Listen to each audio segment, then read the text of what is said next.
Every day the fat director came to the station to catch his train, and he always said, "Hello," to Thomas. There were lots of trucks in the yard, and Thomas had to push and pull them into their right places. There was a small coach and two queer things his driver called cranes.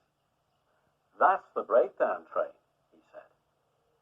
"The cranes are for lifting heavy things like engines and coaches and trucks." One day, Thomas was in the yard when he heard an engine whistling, "Help! Help!" and a goods train came rushing through much too fast. The engine, called James, was frightened.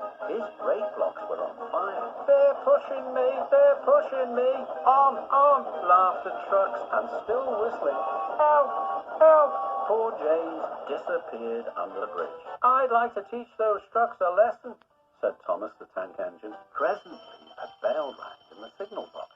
"James is off the line! The breakdown train! Quickly!" he shouted. So Thomas was coupled on. The workmen jumped into their coach, and off they went.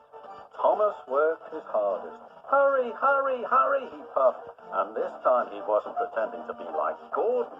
He really meant it. "Bother those trucks and their tricks," he thought. "I hope poor James isn't hurt." James was in a field with a cow looking at him, and his driver and fireman were feeling him all over to see if he was hurt. "Never mind, James," they said. "It wasn't your fault. It was those wooden brakes they gave you.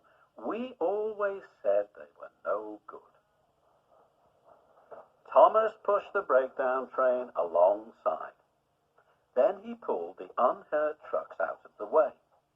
"Oh dear, oh dear," they groaned. "Serves you right, serves you right," puffed Thomas crossly.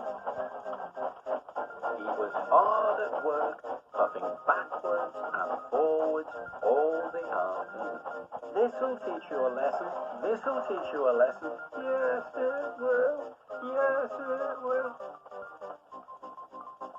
They left the broken trucks and mended the line. Then, with two cranes, they put James back on the rails.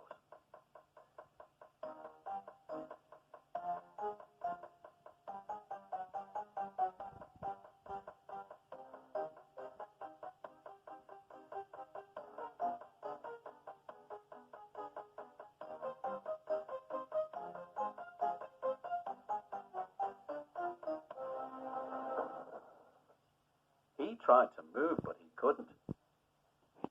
So Thomas helped him back to the shed.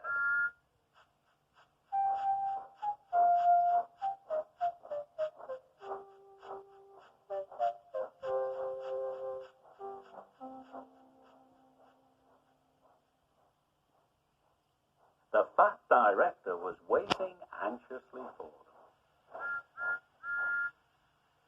"Well, Thomas," he said kindly, "I've heard all about it, and I'm very pleased with you. You're a really useful engine. James shall have some proper brakes and a new coat of paint, and you shall have a branch line all to yourself." "Oh, sir." Now Thomas is as happy as can be. He has a branch line all to himself, and puffs proudly backwards and forwards with two coaches all day. He is never lonely, because there is always some engine to talk to at the junction. Edward and Henry stop quite often and tell him the news.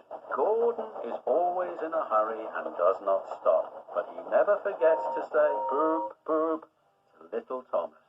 And Thomas always whistles beep, beep,